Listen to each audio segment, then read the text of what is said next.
Hey fam, my name is Bill. Welcome back to my channel. If you're new here, hit the subscribe button down here. If you are a subscriber, thanks for coming back. It's really appreciated. I am here to give a recap and tell you about the culture shocks that I experienced in South Africa. So yeah, let's get straight into the video.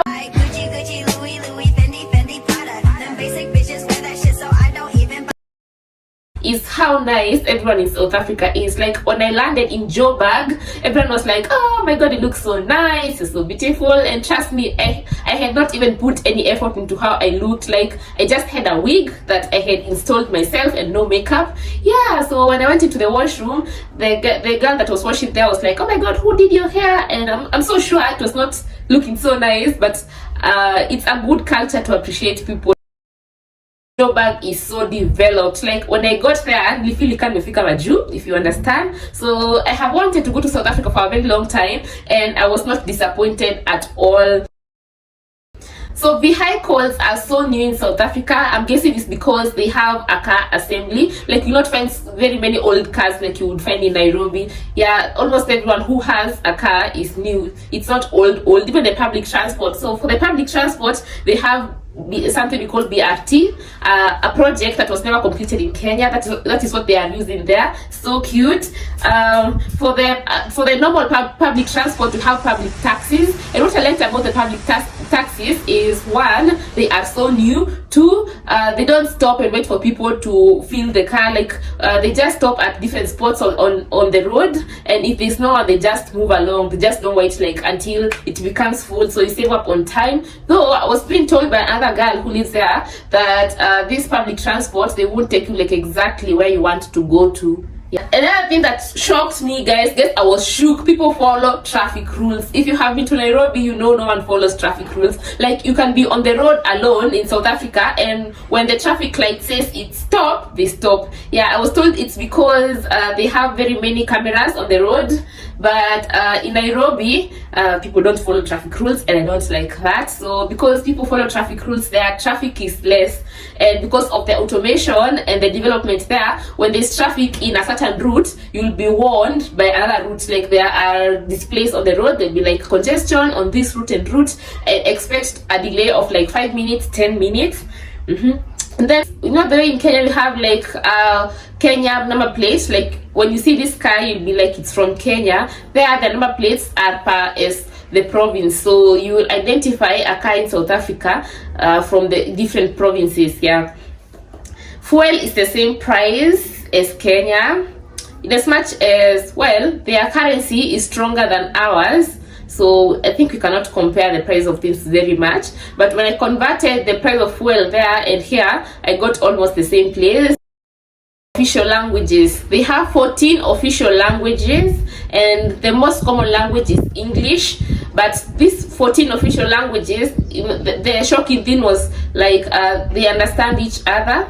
Yeah, you can come from one tribe. Like the driver that was driving us around was a Pedi. Was this Pedi? Yes, Pedi, and he can hear Kosa. I can't pronounce it, guys. Yeah, that is, yeah, they have 14 different languages and they understand each other.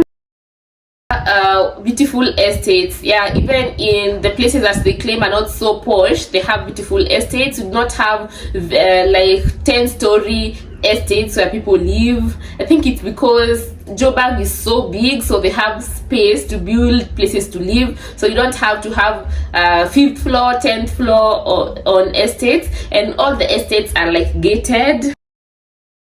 Food. I think food in South Africa is very westernized. I think it's because they just got independence just the other day, so they have like the western influence. But I got to taste some local foods. I tasted chakalaka, which is like carrots in a sauce.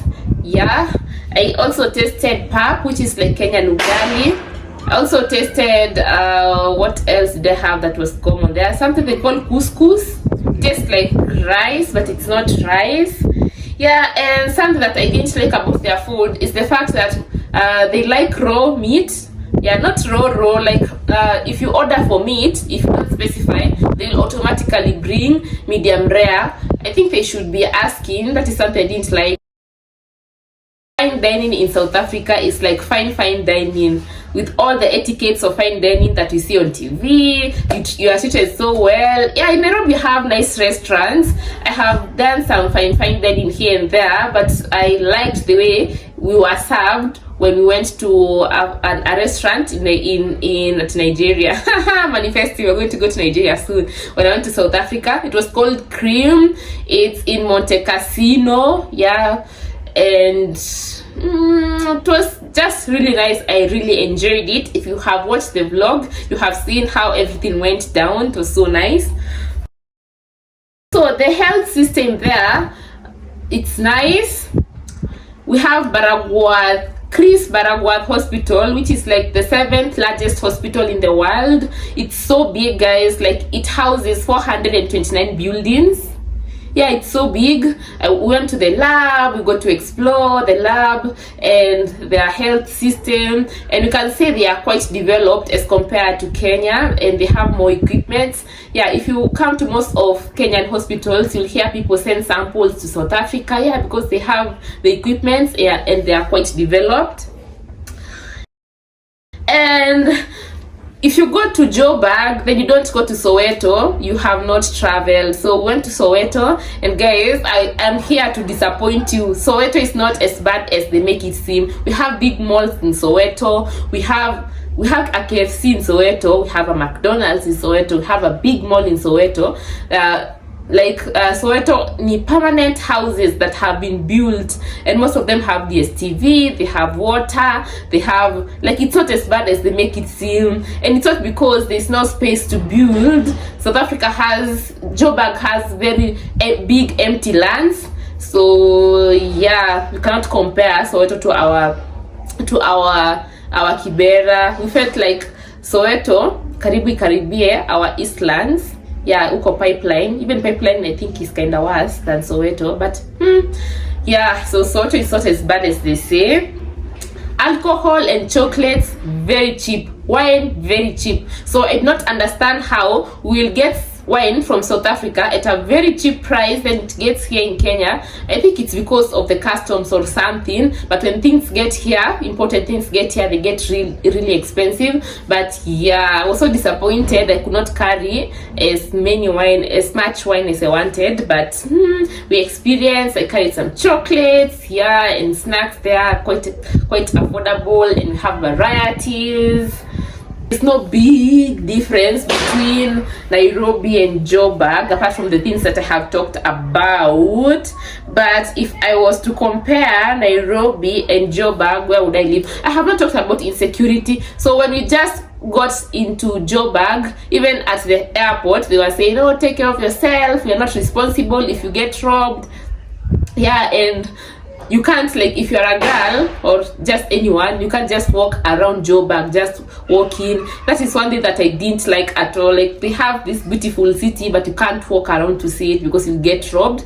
And the robbers there are armed. Like, when we went to this hospital, they told us they get like almost 160 gunshot patients in a month. And that's a lot, guys. That's a lot. Was it in a month or in a week? Can't really remember the statistics, but yeah, it was so unsafe, and they kept on scaring us, oh, don't walk, you'll get robbed, your phone will get robbed. Yeah, that is just the thing that I didn't like about now South Africa. So if I was to compare Nairobi and Joburg, I know you people will come for me, but Joburg is quite developed as compared to Nairobi. Yeah, if I was to choose where to live, if it were not for the insecurity, I would choose Joburg. Yeah, 100% Joburg. But because of the insecurity and I like walking around and experiencing, I would choose Nairobi. Not